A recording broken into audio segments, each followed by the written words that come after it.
আসসালামু আলাইকুম রহমতুল্লাহ। আশা করি আপনারা সকলে আল্লাহ পাকের হাবিব হুজুর পাক সাল্লাল্লাহু আলাইহি ওয়াসাল্লামের অশেষ রহমত বরকতে ভালো আছেন, সুস্থ আছেন। আমি সমুদ্র এবং নদীর পাশে আসলেই একটু হালকা নিচে নামার চেষ্টা করি এবং হাত পা ভিজানোর চেষ্টা করি, ট্রাই করি। আর ওই লবণাক্ত পানি যদি হয় নদীতে, তাহলে তার কোনো কথাই নেই। আমি আরেকটু বেশি করে গোসল করার চেষ্টা করি। তো যাই হোক, আমি পদ্মা নদীর পাড়ে আসছি। আমি একটা কাজের জন্য আসছি আসলে। মূলত এখানে অনেক মানুষ এখানে সমাগম হয়েছে। আমি একটা কাজের জন্য এখানে মূলত আসা হয়েছে আমার। তো সেই কাজটা হচ্ছে, যারা অতিরিক্ত জাদুতে আক্রান্ত তাদের বিষয়টা গবেষণা করার জন্য আমি আসলে এখানে আসছি আলহামদুলিল্লাহ। যারা অতিরিক্ত জিন এবং জাদুতে আক্রান্ত, এরা যদি এই যে পদ্মা নদী, আমাদের বাংলাদেশের পদ্মা নদী, এই পদ্মা নদীর মাঝপথে গিয়ে যদি একটা ডুব দিতে পারে বা গোসল করতে পারে, মন মিলিয়ে, মনের মাধুরী মিশিয়ে যদি আল্লাহ সুবহানাহু ওয়া তাআলার রহমতকে অনুভব করার জন্য কেউ যদি গোসল করে, এই নদীর পানির গোসলের কারণে তার 100% জাদু থেকে 80% জাদু শরীর থেকে কেটে যাবে এবং বিনষ্ট হয়ে যাবে ইনশাআল্লাহ। এটা হচ্ছে আল্লাহ সুবহানাহু ওয়া তাআলা নদীতে যে রহমত রেখেছেন, লবণাক্ত পানির মধ্যে যে আল্লাহ রাব্বুল আলামিন বরকত রেখেছেন, সেটার একটা অন্যতম দৃষ্টান্ত। আমি নদী পেলেই আমি আইসা হাত ভিজাই, পা ভিজাই, এবং যদি ভালো পানি পাই বা ভালো কোনো সিচুয়েশন থাকে, সেই ক্ষেত্রে আমি গোসল করা ট্রাই করি। আপনারা জানেন যে আমি সিঙ্গাপুরে বিশাল একটি নদীর পাড়ে গিয়েছিলাম।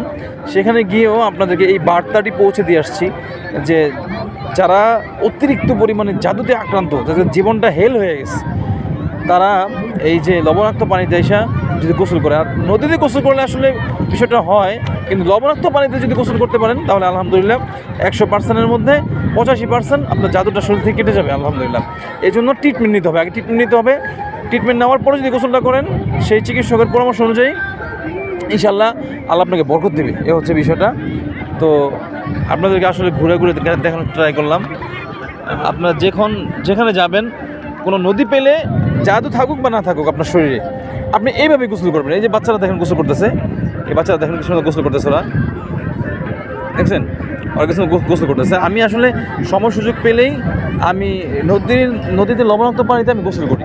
কারণ কি, আমরা যেহেতু চিকিৎসা করি আলহামদুলিল্লাহ আল্লাহ সুবহানাহু ওয়া তাআলার হুকুমে, এই জন্য আমাদের অনেক কিছু মেনটেন করে চলতে হয়। এটা আপনাদের কাছে মেসেজ পৌঁছে দিলাম, আপনারা আমার জন্য দোয়া করবেন ইনশাআল্লাহ। আর এখানে আসছিলাম মূলত আমার ব্যক্তিগত একটা কাজে, না হয় আমরা যেই কাজগুলোতে জড়িত রয়েছি, আমরা এতগুলো মানুষের সমাগম রেখে এখানে এই কাজ করা সম্ভব নয়। তাই ভাবছিলাম যে এক ফাঁক দিয়ে করে আসবো একটা কাজ। নদীতে সমুদ্র মোয়াক্কেল রয়েছে, জিনদের অন্যতম একটা প্রজাতি সমুদ্র মোয়াক্কেল, সে নদীতে থাকে। তো এটা বিশাল একটা সাধনা রয়েছে। ওই সাধনা করলে ওই নদী থেকে বিশাল হামাগুড়ি দিয়ে ওঠে কথা বলে। যাই হোক, আমি একটা জিনিস ট্রাই করার জন্য আসছিলাম। আমার জন্য আপনারা সবাই দোয়া করবেন। এবং এই যে আশপাশে পরিবেশটা আসলে খুব সুন্দর ছিল, পরিবেশটা খুব ভালো ছিল, কিন্তু এই পরিবেশটা ঈদের আনন্দের মাঝে মানুষের লোক সমাগমে পরিবেশটা নষ্ট হয়ে গেছে। এই জন্য আমরা কাজটা করতে পারলাম না। এই জন্য আপনাদেরকে আসলে একটু ভিডিও করে দেখালাম। তবে এখানে মূলত আসছিলাম একটা কাজ পরীক্ষা করার জন্য, এবং আমার হাত পাটা ভিজানো হলো। আমি তাদেরকে বারবার বলছি যে সমুদ্র পেলে, নদী পেলে আপনারা বিশালে যে দেখেন পদ্মা নদীটা, ওই সমুদ্র, এটা হচ্ছে সমুদ্রের মতোই আমরা মনে করি। আর পদ্মা নদী, আর ওই হচ্ছে আপনার পদ্মা ব্রিজ। পদ্মা ব্রিজটা, এই পদ্মা ব্রিজ। যাই হোক, আলহামদুলিল্লাহ, এটা আপনাদের একটা মেসেজ দিলাম। যারা অতিরিক্ত পরিমাণে জাদুতে হেল হয়ে গেছেন, একদম নাজেহাল পরিস্থিতি হয়ে গেছে, এরা এই আমলটা করবেন। কি করবেন?